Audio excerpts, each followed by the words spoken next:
Pagsapit ng alas 12 bago ka mag-lunch O kaya nagla-lunch ka dagdagan pa ang mga alam mo para hindi ka naman huli sa balita. live sa DWIZ Manila at sa lahat ng DWIZ News FM sa buong Pilipinas, Luzon, Visayas at Mindanao at mapapanood ng live sa Aliw 23 Free TV at sa lahat ng digital channel ng DWIZ ang Balitang Bayan. Mga balitang nangyari lang at kasalukuyang nangyayari. Balitang Bayan. Kasama ang opisyal na tagagising ng bayan, si Drew Nasino. Di ka aantukin kapag nalaman mo na ang latest sa Balitang Bayan sa patuloy na pagbabalita ng tama at paglilingkod ng tama. Balitang Bayan.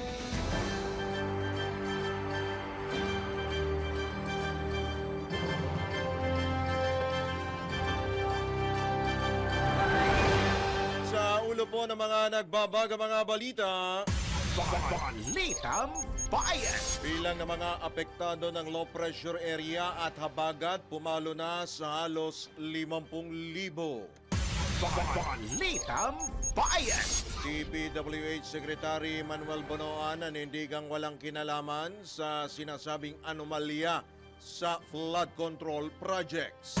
Balitang Bayan. At tatalaga kay General Nicolas Torre III sa ibang posisyon sa gobyerno, kinumpirma na ng Malacanang. Balitang Bayan. Kita naman sa ibayong dagat, 3 katao patay sa pananalasa ng Typhoon Kajiki sa Vietnam. Balitang Bayan. Sa sports, tunggali ang Alex Ayala at Cristina Bucsa sa ikalawang round ng US Open, inaabangan na.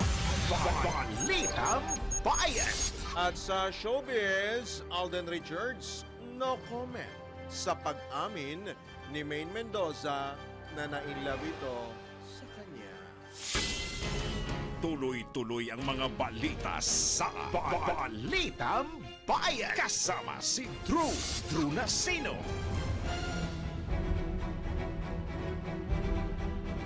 Magandang tanghali po Luzon, Visayas, Mindanao, Mega Manila sa buong bansa sa buong mundo. Ngayon pong araw na ito ng Miyerkules. Ngayon pong Baclaran Day. Ngayon po ay Agosto 27 taong 2025.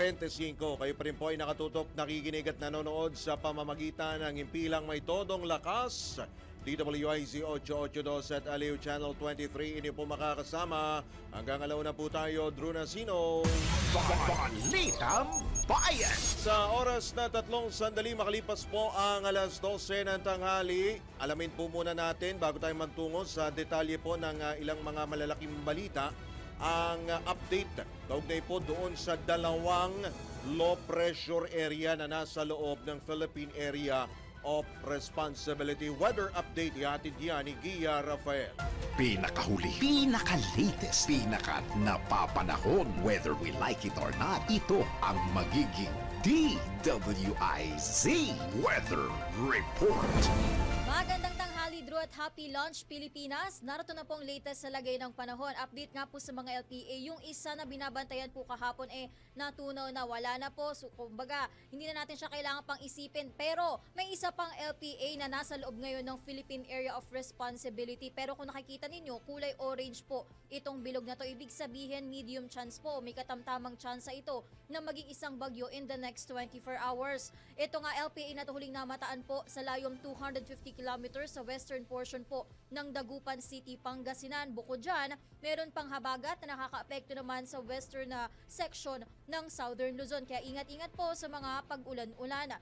Pero meron din po tayong weather advisory dulot ng Southwest Monsoon habagat para ngayong araw hanggang bukas po ng tanghali. Maghanda po sa mga posibleng pag-ulan ang Occidental Mindoro, Antique at Palawan. Samantala dako tayo sa ating 3-day weather outlook. Baguio City for 3 days po. Maaari po nga ang bumungad sa inyo. Puro po thunderstorms o kulog at kidlat. From Thursday to Saturday yan, temperatura 16 to 23 degrees Celsius. Ang Legazpi City din, puro po kulog at kidlat pero sasamahan pa ito ng mga ng pag-ulan. bukas Thursday. Pero may chance pa rin naman na sumikat ang araw ayon sa forecast. Temperatura 24 to 31 degrees Celsius. Pagdating naman sa Naga City, puro rin po kulog at kidlat sa loob ng 3 araw. Pero ang Thursday at Saturday magkakaroon pa o maaaring magkaroon ng mga kalat-kalat na pag-ulan at may chance pa rin naman na magpakita po si Haring Araw. Temperatura 25 to 30 degrees Celsius. Samantala ang araw naman po sumikat kaninang 5:44 AM at asahan ng paglubog mamayang 6:12 PM. Yan muna aking latest weather update, whether you like it or not. Ako po si Gia Rafael, nagbabalita ng tama, naglilingkod ng tama. Pinakahuli, pinaka-latest, pinaka-napapanahon, whether we like it or not. DWIZ Weather Report. Balitang Bayan. May pa rin yan pumalo na sa halos 50,000 individual o 12,700 at 70 pamilya ang apektado ng low pressure area at habagat sa bansa. Batay ito sa datos ng National Disaster Risk Reduction and Management Council. Ayon sa NDRRMC, mahigit 1,000 individual naman ang nananatili sa mga evacuation centers. Kabilang sa mga apektado ang Calabarzon, Bicol, Zamboanga Peninsula, Socsargen, Caraga at Barm. Patuloy naman ang pagsaklolo ng pamahalaan sa mga apektadong lugar. Balitang Bayan. Abot naman sa 500 college students na nanunuluyan sa Visayas State University Dormitory sa Baybay City, Leyte ang lumikas dahil sa pagbaha dulot ng malakas sa pag-ulan dala ng habagat kagabi. Ayon sa VSU Crisis Management Committee, salukuyang nasa Faculty of Management and Economics Building ang mga apektadong estudyante at dorm residents. Ini-activate naman ang pamantasan ng kanilang Incident Command Team at nakikipag-ugnayan na sa Baybay City Local Government at Disaster Response Units upang saklolohan ang mga apektado. Samantala, sinuspindi ang klase at trabaho sa paaralan hanggang ngayong alas 12 ng tanghali. Balitang Bayan. Iniyak ng Department of Agriculture na nakahanda na ang tulong para sa mga magsasakang apektado ng low pressure area at habagat. Tinukoy din ng DA, Disaster Risk Reduction and Management, ang mga rehiyon na inaasang makararanas ng mga pag-ulan. Ito ay binubuo ng Cagayan Valley, Central Luzon, Calabarzon, Mimaropa, Bicol, Western Visayas at Negros Island regions. Dahil dito nakahanda na ang mahigit 124 na bag ng binhi ng palay. Halos 78,000 bag naman ng mais at mahigit 12,000 bag ng gulay. Maliban dito, nakahanda rin ang National Food Authority sa pagtulong sa mga local government unit na apektado ng sama ng panahon at may inihanda ring mahigit 2.3 million bags ng bigas. Balitang Bayan.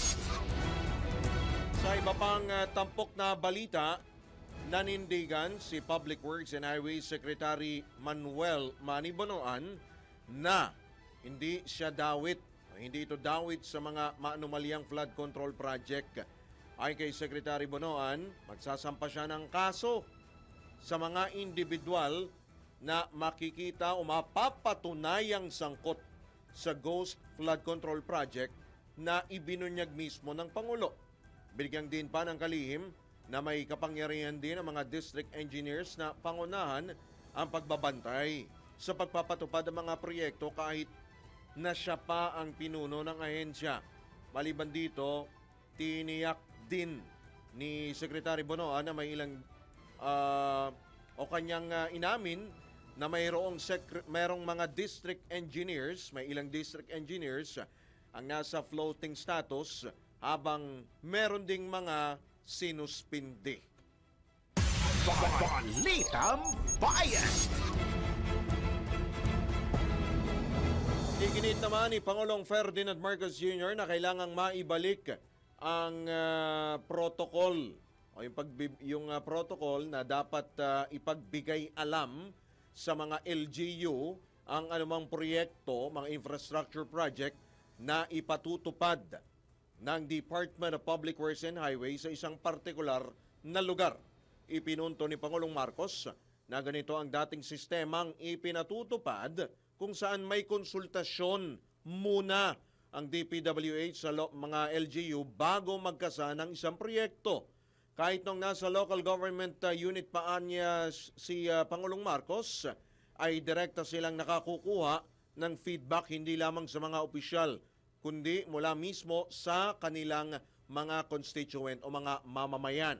Idinagdag pa ng Pangulo na may pagkakataong may ginagawa pang pagdinig sa barangay, municipal hanggang provincial level, lalo na kung ang proyekto ay maituturing na big ticket project. Ito ang sistemang nawala sa mga nadiskubring maanomaliang flood control project dahilan para magamit ang mga ito sa pang-aabuso at pandaraya. Balitang Bayan! Naniniwala naman si Senator Mark Villar na dapat masusing imbestigahan at patawan ng parusa ang mga kontratista na posibleng nagsumite ng mga pekeng geotag photo sa mga proyekto ng pamahalaan para makakubra ng pera. Ito ay kasunod ng mga ulat hinggil sa sinasabing pagsusumite ng ilang kontraktor ng pekeng geotag photos ng mga infrastructure projects ng gobyerno. Sakaling mapatunayan, iginiit ng dating DPWH Secretary na malinaw itong isang anyo ng panloloko o fraud. Binigyang diin ni Villar na noong siya ay nanunungkulan pa bilang kalihim nga ng DPWH, kanyang ipinag-utos ang paggamit ng geotagging bilang mahalagang hakbang para sa transparency at accountability. Ang layunin anya nito ay para matiyak ng gobyerno at ng publiko na ang proyekto ay tunay na ginagawa kung saan at kailan ito nakatakda. Kung may mga kontratista na gumagawa ng paraan para lokohin ang sistema, ito anya ay malinaw na pag-abuso sa tiwala ng taong bayan. Nanawagan naman ang mambabatas sa mga kaukulang ahensya ng pamahalaan na papanagutin ng mga tiwaling kontratista at tiyakin na mapoprotekta ng pondo ng bayan laban sa mga ganitong uri ng panloloko. Balitang Bayan! Samantala, aminado ang Bureau of Customs na hindi basta-basta ang isasagawang pag-iinspeksyon sa 40 luxury cars ng pamilya Diskaya na isa sa mga top 15 contractors na nakakuha ng flood control projects sa gobyerno. Ilinaw ni Customs Commissioner Ariel Nepomuceno na hindi maaring basta na lamang pasukin ang bahay ng mga Diskaya para inspeksyonin ang mga sasakyan kung walang court order. Gayunman maaring masilip ang mga luxury cars kung sa warehouse naman nakaparada ang mga ito.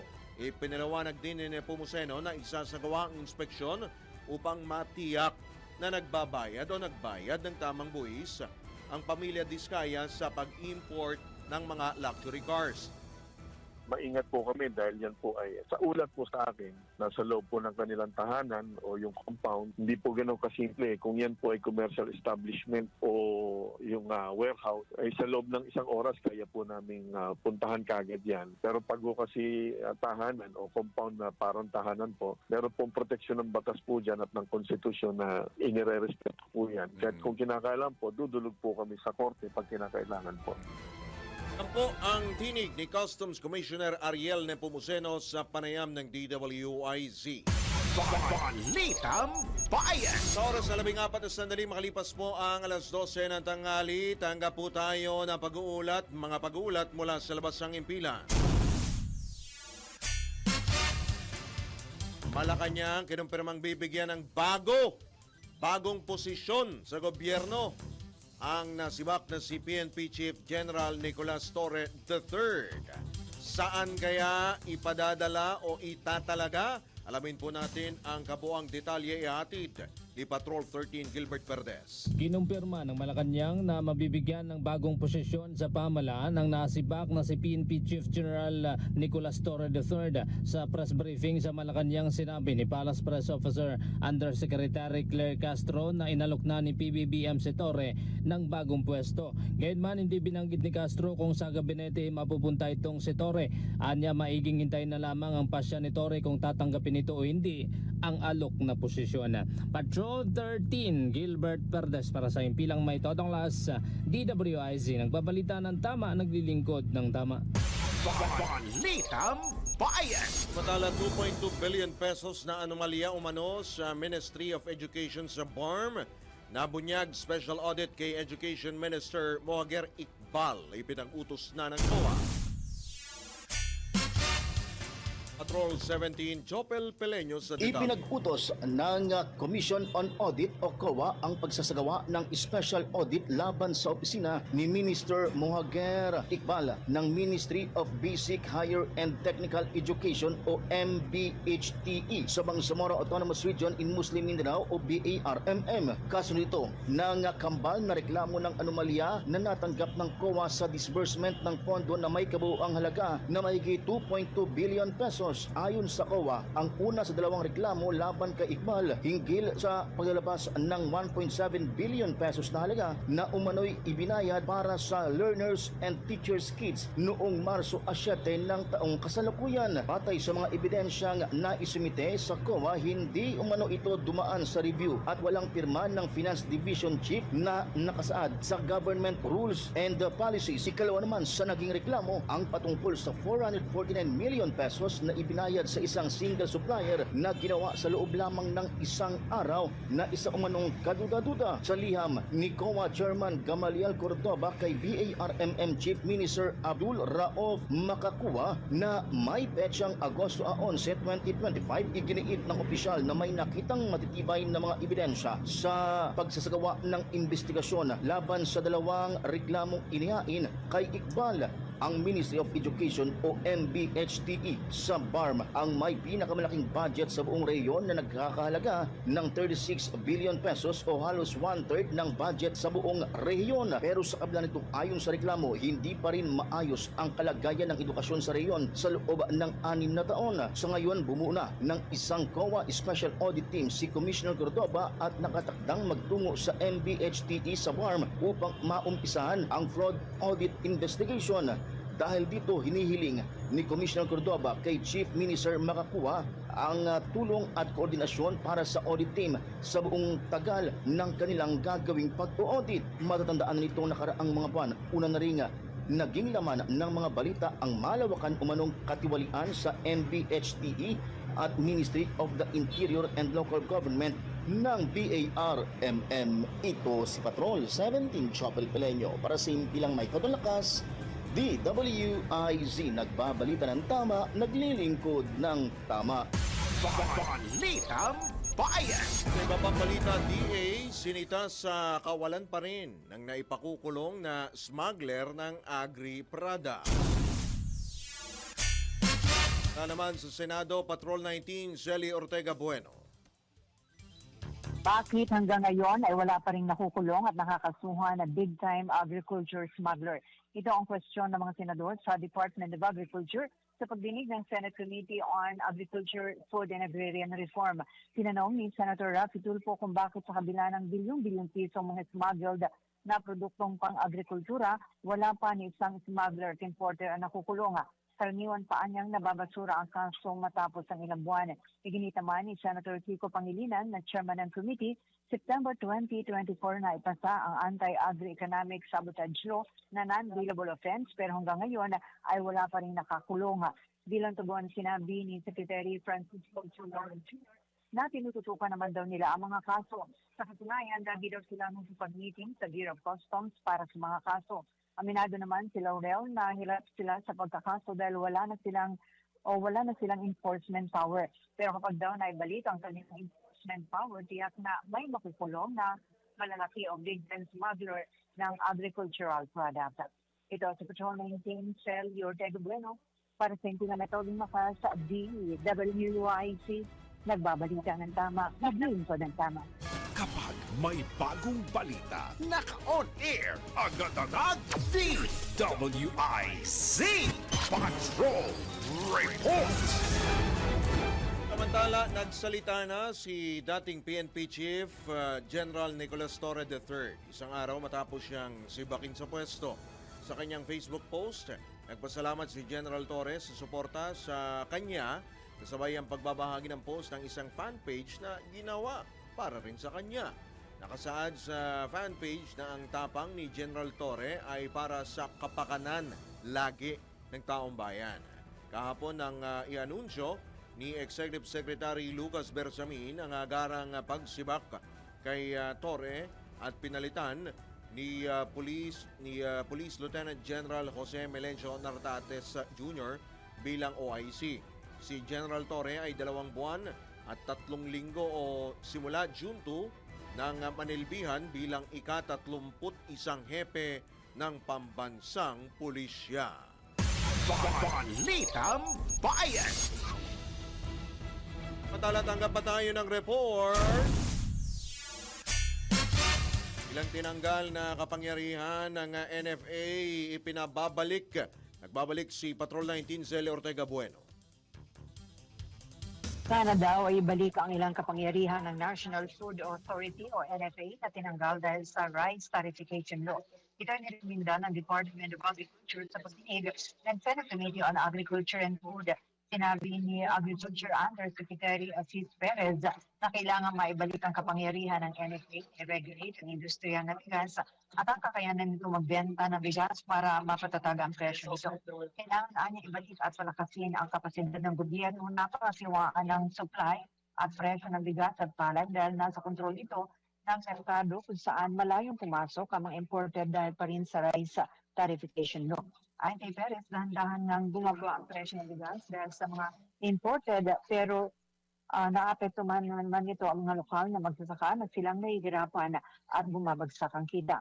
Iginiit na kailangan protektahan ang nanganganib na rice industry na 554 na bilyong piso ang halaga kada taon at may 3.2 million na mga magsasaka at manggagawa ang umaasa rito. Ang sinabi naman ni Senator Kiko Pangilinan na Chairman ng Committee on Agriculture and Food na 6 na taon mula ng isa pa ang rice tariffication law bigong makamit ang 2 hangarin nito. Una ay pababain ang presyo ng bigas sa kapital pa, palakasin ang kakayanan ng mga magsasaka na pataasin ang kanilang produksyon. Ito sa June 19, San Ortega Bueno para sa impilang metodong mukha sa DWIC. Nagbabalita ng tama, nabilang ko ng tama. Balitang Bayan! Kasi Secretary Remulla isasalang na sa interview ng Judicial and Bar Council. Sa po ito sa pagiging ombudsman. Siya po ay kabilang sa mga aplikante sa pagka-ombudsman. Alamin po natin ang kabuuan ng detalye mula kay Patrol 24, June Samson. Itinakda na ng Judicial and Bar Council ang serye ng public interview sa mga kandidato sa ombudsman na sisimulan bukas August 28 hanggang September 2 na idaraos sa Supreme Court Bank Session Hall. Kaugnay niyan ay tinakaabangan ang nakatakdang pagsalang ni Justice Secretary Crispin Remulla sa interview. Ang public interview na gagawin ng JBC ay bahagi ng proseso batay na rin sa batas para sa pagpili ng magiging kapalit ni Ombudsman Samuel Martires na nagretiro noong July 27. Samantala, sinabi ni Supreme Court spokesperson Attorney Camille Ting na kapag nakumpleto o natapos na ang interview sa lahat ng mga aplikante o mga nominado ay ilalabas o bukas sa publiko ang mga recordings ng interview. Patrol 24, June Samson, para sa impilang may todong lakas. DWIZ, nagbabalita ng tama, naglilingkod ng tama. Kapag may bagong balita, naka-on air, agad-agad, DWIZ Patrol Report! Samantala, isang taga-Tarlac, unang abogado ng bayan sa tulong ng PCSO. Alamin naman po natin ang special report na itong ihahatid ni Angelo Baino. Tubong Kamiling Tarlac, si Attorney Mika Lucero ang kauna-unahang abogado ng kanyang pamilya at ng kanilang bayan matapos maging benepisyaryo ng Philippine Charity Sweepstakes Office o PCSO Educational Assistance Program. Hindi naging madali ang kanyang paglalakbay tungo sa abogasya. Ngunit sa tulong ng PCSO, natapos niya ang kanyang pag-aaral at nakapasa sa 2024 bar exams. Matapos ang kanyang tagumpay, agad niyang ibinahagi ang biyaya sa kanyang komunidad at sinimulan na rin ngayong taon ang pagpapatakbo ng sariling law office Office sa Quezon City. Patuloy namang isinusulong ng PCSO ang pagtulong sa mga kabataan upang makamit nila ang kanilang mga pangarap, hindi lamang para sa kanilang pamilya, kundi para sa kanilang bayan at bansa. Yan ang PCSO, hindi umuurong sa pagtulong. Angelo Bainyo, nagbabalita ng tama, naglilingkod ng tama. Balitang Bayan! Alam niyo po ba na ang bawat taya po ninyo sa Philippine Charity Sweepstakes Office o PCSO, lalo po sa Lotto, ay gawang-gawa? Sa bawat ticket po ninyo, sigurado tiyak may natutulungan at matutulungan po tayo mga kapwa po natin mga Pilipino, lalo po sa kanilang pangangailangang medikal. Dahil sa PCSO, basta kawang-gawa at pagtulong, hindi kanila uurungan. Kaya palaging tandaan, ang bawat taya may kawang-gawa. Oras po na ganap ng alas 12:29 na po ng tanghali. Sa pagkakataon ito, tanggap pa tayo ng ilang pang mga report. Kakulangan ng pondo ng Commission on Human Rights, tinalakay sa Kamara. Ang kabuuan ng detalye mula kay Patrol 30 Jelly Mendez. Binigyan din ni House Deputy Minority Leader at Akbayan Party List Representative Chel Jokno ang kahalagahan ng sapat na pondo upang maisakatuparan ang mga mandato ng Commission on Human Rights o CHR sa ilalim ng Anti-Enforced Disappearance Act of 2012 at Anti-Torture Act of 2009 sa ginawang pagbusisi sa 1.24 billion pesos proposed budget ng House Appropriations Committee. Sinabi ni CHR Chairperson Richard Palpalatok na sa kabila ng karagdagang tungkulin na ipinataw ng naturang mga batas, walang nakalaang pondo para rito sa kasalukuyang National Expenditure Program o NEP. Anya, tanging 2 million pesos lamang ang inilaan sa Tier 2 budget para sa mga programa ukol sa Magna Carta of Women, habang nananatiling walang nakatuon na alokasyon para sa iba pang mandato ng komisyon. Dagdag pa ng CHR Chairman na matagal nang isinumite sa Kongreso ang kahilingan para sa hiwalay na pondo, ngunit hanggang sa kasalukuyan ay wala pang nakalaan na sapat na pondo. Para kay Congressman Jokno, mahalaga na matukoy at maresolba ang kakulangan sa pondo upang matiyak ang ganap na implementasyon ng mga umiiral na batas sa karapatang pantao. Ito si Patrol 30. Jelly Mendez nag-uulat para sa impilang may todong lakas sa DWIZ. Nagbabalita ng tama, naglilingkod ng tama. Kapag may bagong balita, naka-on air, agad-agad, DWIZ Patrol Report! Ang pagkakataon ito, pag-usapan po natin, of course, ang mainit pa rin pong issue ng flood control habang tayo po ay nakararanas po ng manakanakapong mga pag-ulan. Sa kabilang linya po ng ating komunikasyon, ang alkalde po ng San Juan City na siya rin pong tagapangulo ng Metro Manila Council o MMC. Magandang tanghali po, Mayor Francis Zamora. Welcome po muli sa DWIZ LU Channel 23. Drew Nasino po, Mayor. Yes, magandang hapon, Drew. Maraming salamat sa pag-imbita ninyo muli sa inyong programa. Opo, Mayor, batid naman po namin na marahil nakarating na po sa inyo ito pong statement po ni Pangulong Marcos na ipinababalik po niya yung yung dati pong kalakaran kapag meron po mga infrastructure project, yung protocol na kailangan dumaan muna sa approval, may consultation muna sa LGU bago po i-implement itong mga, let's say, mga big ticket project, lalo po yung mga flood control projects. Ano pong reaksyon niyo po rito, Mayor? Yes, Drew, no? Tayo po ay Metro Manila Council President kung saan pinamumunuan po natin ng 17 mayors sa Metro Manila. At noong August 8 po, tayo ay nahalalilbi ng National President ng League of Cities of the Philippines kung saan 149 city mayors naman po ating pinamumunuan. At nung isang araw po ay naglabas po tayo ng isang pahayag bilang isang league, no? Yung League of Cities of the Philippines po natin, naglabas po tayo ng pahayag na sinusuportahan natin ng direktiba ni Pangulong Marcos na magkaroon nga muna ng approval ang ating mga LGUs bago makapagsimula ang DPWH o ang sinumang national government agency ng proyekto sa aming mga lungsod o bayan. Sapagkat dapat talaga ay nakikipag-ugnayan po ang DPWH sa mga LGUs sapagkat una-una kami naman po nakakaalam saan ba dapat magtayo ng flood control project, aling mga barangay ba ang dapat lagyan ng slope protection, aling mga lugar ba, ang mga kalye ba ang dapat improve ang mga drainage. Kung di po sila makikipag-ugnayan sa mga LGUs, paano po nila malalaman yan? At kami po ang mas nakakaalam yan sapagkat this is our terrain. Di ba? Alam namin ang aming mga barangay, alin yung mga binabahang lugar, alin yung paulit-ulit na lang na tumataas ang tubig kapag umuulan. So tama po ang Pangulo, tama po si Pangulong Marcos na dapat merong approval po ng mga LGUs. At nung isang araw nga po sa aming Viber group ng League of Cities of the Philippines, mga kapwa mayors na nagbanggit po sa akin na totoo ngang nangyayari na nagsisimula po ang DPWH nang walang approval o walang koordinasyon. At ito po ay bagay na kumpirmado ko po. Meron tayong mga ilang mayors na naglabas na ng kanilang sentimento at saloobin. Ito po ay confirmed na nangyayari. Kaya malaking bagay po talaga na mismong si Pangulong Marcos na po nagsabi na dapat may approval po ng LGU. Alright. Apo, Mayor, yaman din lamang. Kayo na rin po ang nagkumpirma. Gaano na ho ba katagal ito nangyayari na binabypass po ang LGU? Let's say, dyan po sa inyo sa San Juan, Mayor. Kung meron po mga project, mga flood control projects or ano pa mang infrastructure projects, meron po bang instances na na-bypass po ang LGU? Dito sa San Juan, maayos naman pong coordination natin with the DPWH. No?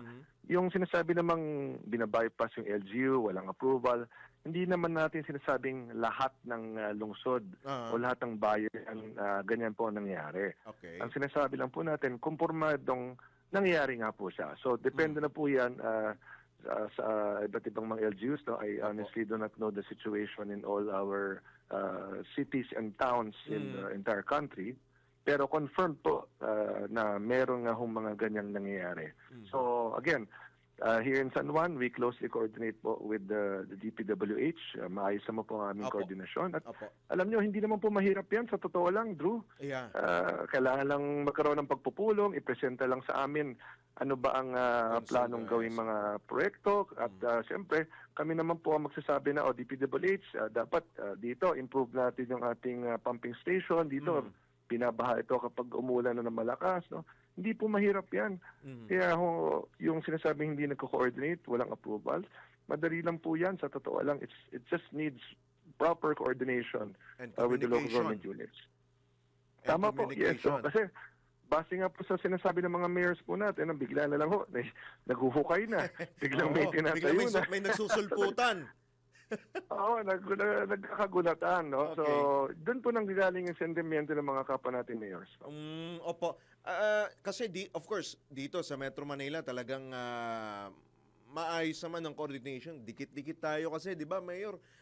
Konting ano mo lang, kemot mo, konting ikot mo lang, talagang makikita mo. Hindi ka kasi kagaya doon sa ibang mga lugar marahil. Baka depende rin siguro doon sa mga geography nila or topography, kung ano man ang dahilan po nila. Pero kayo po, Mayor, ano po ang ma-share nyo sa mga kapwa po ninyo, mga alkalde, para po magkaroon ng maayos po, proper coordination, communication between DPWH and LGU? What's missing doon sa kanilang sistema na pwede nyong i-share sa kanila para po masabi po natin, maayos po, ma-solve po natin itong problema po na ito, Mayor? Yes, dapat talaga nag-uusap ang DPWH at ang ating mga LGUs. No? Kung hindi man ito nangyayari dati, ngayon na mismo ang Pangulo ng Pilipinas ang naglabas ng direktiba, I'm sure mangyayari na ito. At kaya nga natutuwa po ang mga kapwa nating mayors. Again, I cannot speculate kung ano yung mga individual situations po nila, no? Pero ngayon, na meron ng direktiba ang ating mga Pangulong Marcos tungkol dito, at napapanghawakan na kami na mismong sana ang nagbitaw ng salita na dapat nga merong approval na ng LGUs. Of course, it empowers now the LGU. Kung ito yung mangyari man muli, pwede nang sabihin ngayon ng mga mayors sa DPWH, ang Pangulo na mismo nagsabi, dapat may approval muna yan ng LGU. So malaking bagay yan sa totoo lang. Kaya kami naglabas ng pahayag ng pagsuporta. We support the directive of the President. We believe that it is a proper procedure that has to be followed. Opo, Mayor, kumusta naman po ang mga proyekto po dyan, mga flood control projects po? Lalo po dyan sa may San Juan River, dyan sa may bahagi po ng San Juan, yung mga binabaha pong lugar? Dito po sa San Juan, we have a total of 13 flood control projects since 2022. Lahat po yan ay existing. Nandyan po lahat yan. Wala po tayong anumang ghost And projects po operational dito po? sa ating lungsod. Yes, lahat po ng ating pumping stations are operational. 100% po operational ho yan. Pinapacheck ho natin yan periodically. Meron po tayong action officer ng MMDA na naka-assign po sa San Juan. May operators po ang lahat ng pumping stations po natin. But of course, even with all of these flood control projects, nagbabaha pa rin dahil sa iba't ibang dahilan. Una-una, basura. Drew, alam niyo po, no, kahit anong improvement gawin natin sa mga drainage systems natin, kung puro basura lang ang naman ng ating mga ilog at mga creek at mga kanal, babaha at babaha. Pangalawa, kailangan po namin magsagawa ng dredging at ang ibig sabihin niyan po ay kailangan laliman muli ang aming mga ilog at mga creek kasi yung dating lalim niya doon nawawala na dahil nag-iipon na nga yung burak, yung basura. No? So, mas mabilis lang umapaw ang ating mga ilog at creek. So, kaya pag malakas pong ulan, umaapaw agad ang ating mga ilog, nagkakaroon pa rin ng baha. So, tuloy-tuloy naman po ang efforts po natin dyan. In fact, just last week ay usad po tayo ng dredging activities with the MMDA. Mismo si Chairman Don Artes po ang pumunta po dito sa San Juan. Opo. At yun nga ho, nakita natin yung basura. Unfortunately, ang San Juan River po, 9.8 kilometers ang haba, 2 kilometers lamang ang sa San Juan. Ngunit kami po ay downstream, so sinasalop namin yung tubig at ganoon din yung basura mula po sa upstream.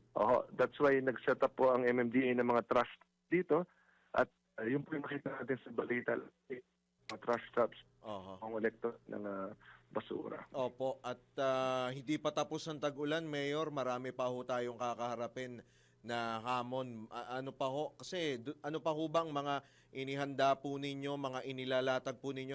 I think sa MMDA din, no? Sa Valenzuela, tama ba yun, Mayor? Correct me if I'm wrong. Itong gagawin nila na water catchment area para saluhan nun ng tubig. Sa San Juan din ba meron din bang mga ganong nakalatag po ng mga proyekto or meron po bang mga ganong programa? Dalawang mahalaga ginagawa po ng San Juan yan. Number one ay magdadagdag po tayo ng mga pumping stations, specifically along F. Manalo. Ito po ang aming pinakamababang bahagi ng San Juan, nakadikit mismo ng San Juan River. So apektado po dyan ang ilang barangay po namin na within the low-lying areas. So we are setting up a pumping station there. Nabili na ho namin yung lupa kung saan po ito itatayo at ito po ay sinisimula na. Pangalawa, kami po ay nagsasagawa ngayon ng audit ng ating mga drainage systems at meron po tayong mga nakikita mga structures sa mga tahanan na naitayo mismo sa nakapatong sila sa mga drainage systems. So meron ho tayong na-identify na mga pamilya. Sila po ay bibigyan natin ng relocation in city po, no? Dito rin mismo sa San Juan. At after sila ay ma-relocate, kailangan natin tanggalin yung mga structures po na nakaharang sa ating mga daluyan ng tubig. So ito po ay ongoing na effort po ng San Juan. At the same time, of course, yung paglilinis po natin ng ating mga daluyan ng tubig at ang constant monitoring po natin pagdating po sa paghuli sa mga nagtatapon ng basura, lalong-lalo na sa mga ilog at creek. Mayor, last few questions na lamang po. Ano pong reaction nyo po doon sa isinasagawa pong pagdinig sa Senado at yung ilalarga rin na investigasyon ng Kamara kaugnay po dito sa mga nabunyag po na mga sinasabing anomalya sa flood control projects? Ay dapat po talaga malaman natin ano bang nangyari po rito, no? Sapagkat alam nyo, ako po bilang mayor, pangarap ko na dumating ang panahon ng San Juan ay maging flood-free. Po tayo bilang mayors, bilang mga lingkod publiko, bilang mga mamamayan. Tama po ba ako, Drew? Na lahat tayo gusto natin dumating ang panahon, hindi na tayo binabaha. No?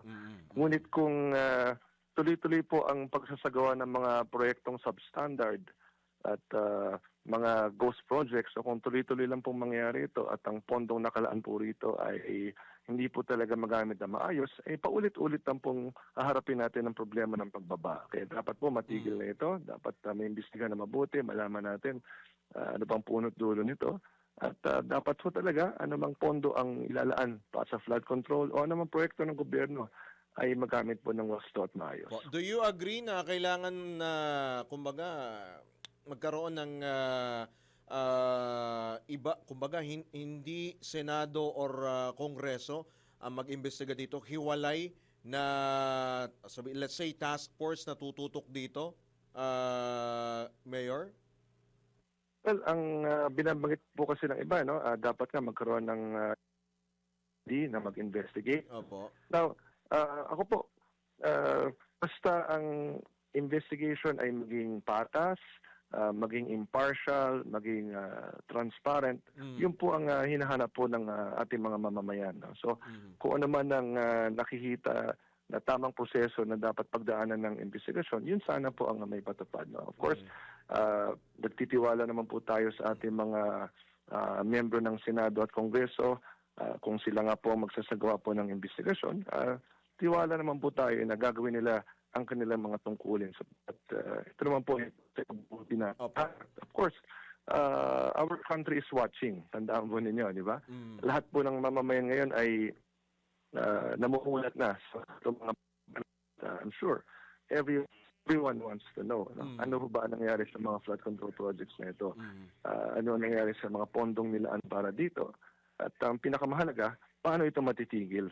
Kaya dapat moving forward ay lahat ng pondo na ilalaan nga po para sa anumang proyekto ng gobyerno, lalong-lalo na sa flood control, ay may patupad po ng maayos at wasto.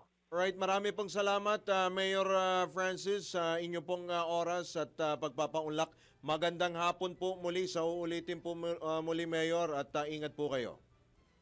Apo, maraming salamat po. Tawag lang po kung may katanungan. Salamat po. Salamat po sa paliwanag si Mayor Francis Zamora ng San Juan na siya rin pong Pangulo ng Metro Manila Council at ng League of City Mayors. Balitang Bayan!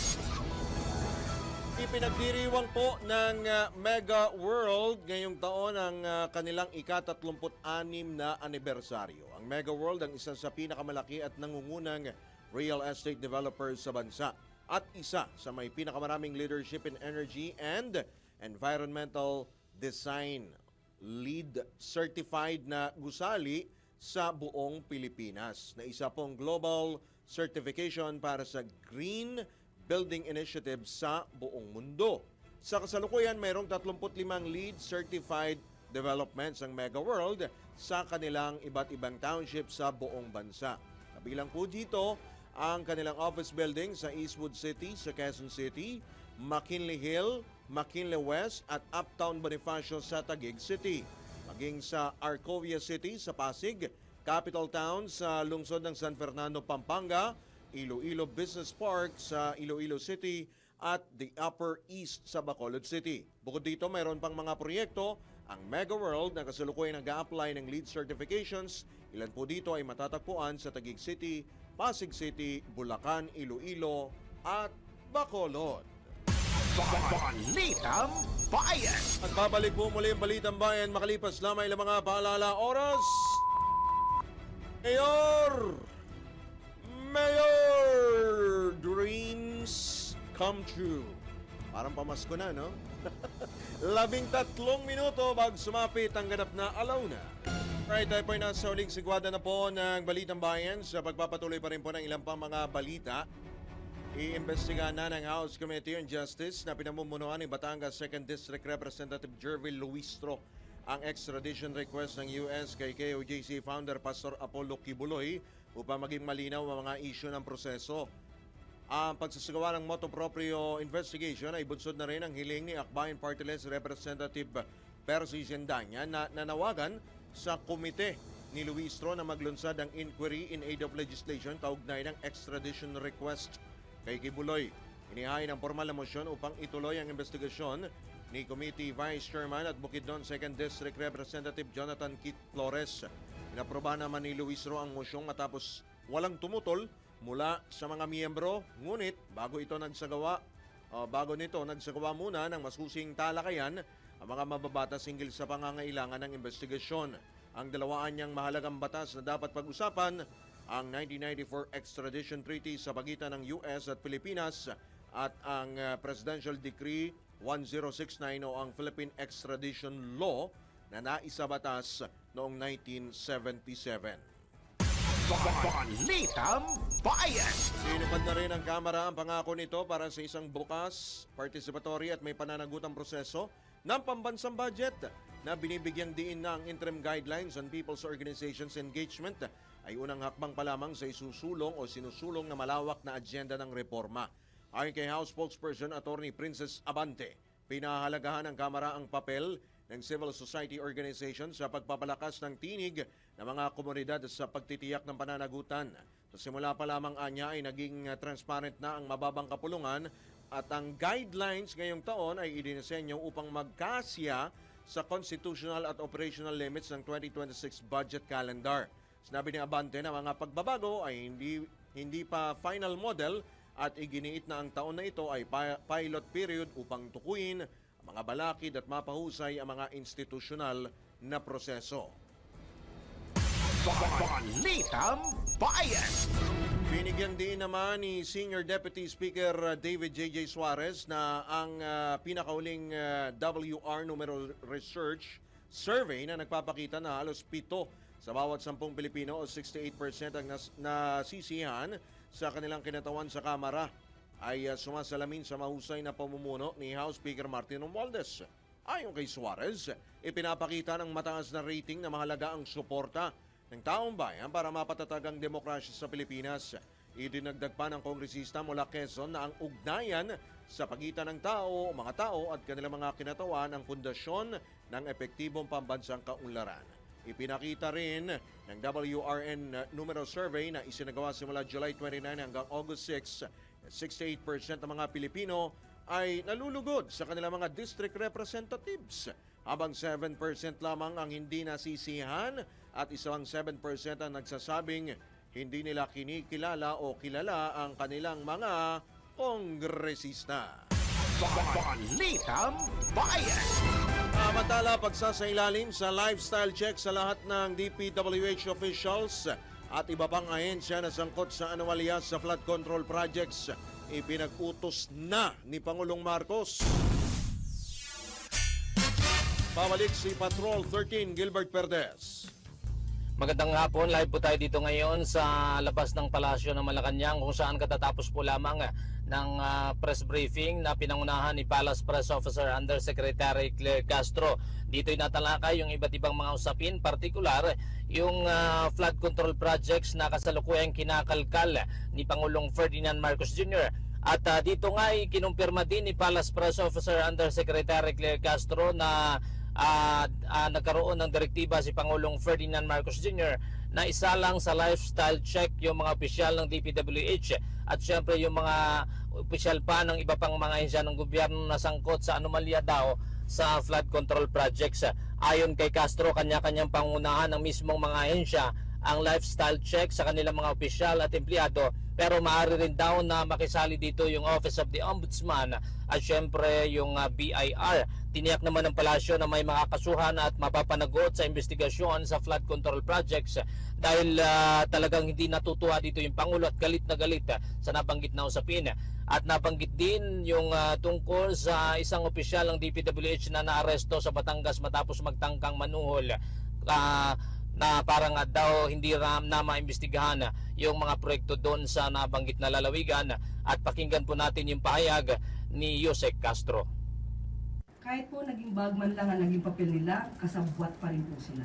So, muli panawagan ng Pangulong Marcos Jr. sa taong bayan, kung kayo may kinalaman, kung sino man ang maaaring dapat na makasuhan, isumbong lamang po sa Pangulo.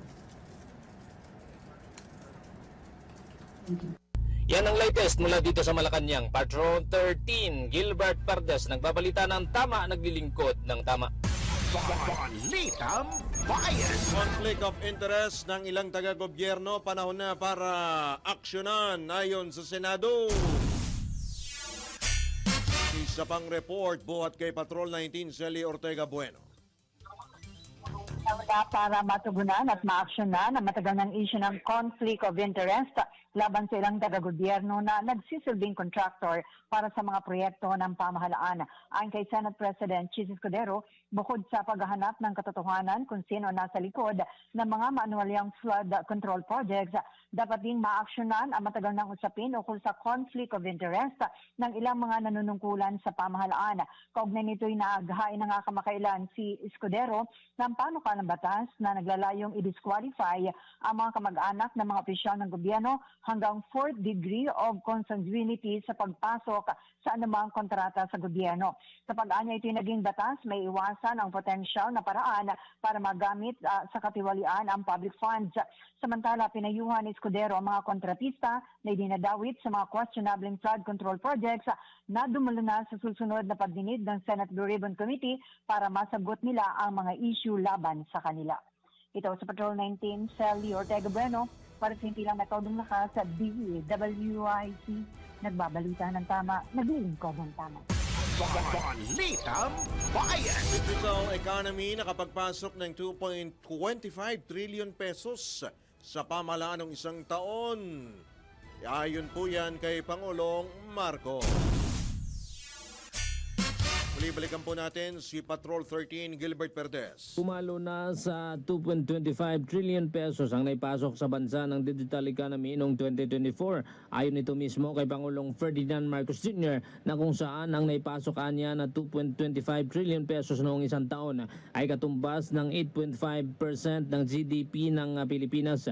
Mula sa nabanggit na datos na naiambag ng digital economy noong nakarang taon ayon sa Pangulo, ay nakapagbigay din ito ng 11 milyong trabaho. Ayon sa Pangulo, kalahati ng mga transaksyon sa pagbabayad sa bansa noong ding isang taon ay sa pamagitan ng digital payment. Bukod niya sa mas ligtas ito, mas maginhawa din ang pagbabayad ng bills at remittance dahil sa mga teknolohiyang pinansyal.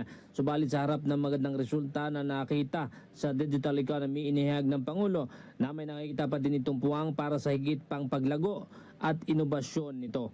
Patrol 13, Gilbert Perdes para sa Impinang May Todong Las, DWIZ, nagbabalita ng tama, naglilingkod ng tama. Kapag may bagong balita, naka-on air, agad-agad, DWIZ Patrol Report.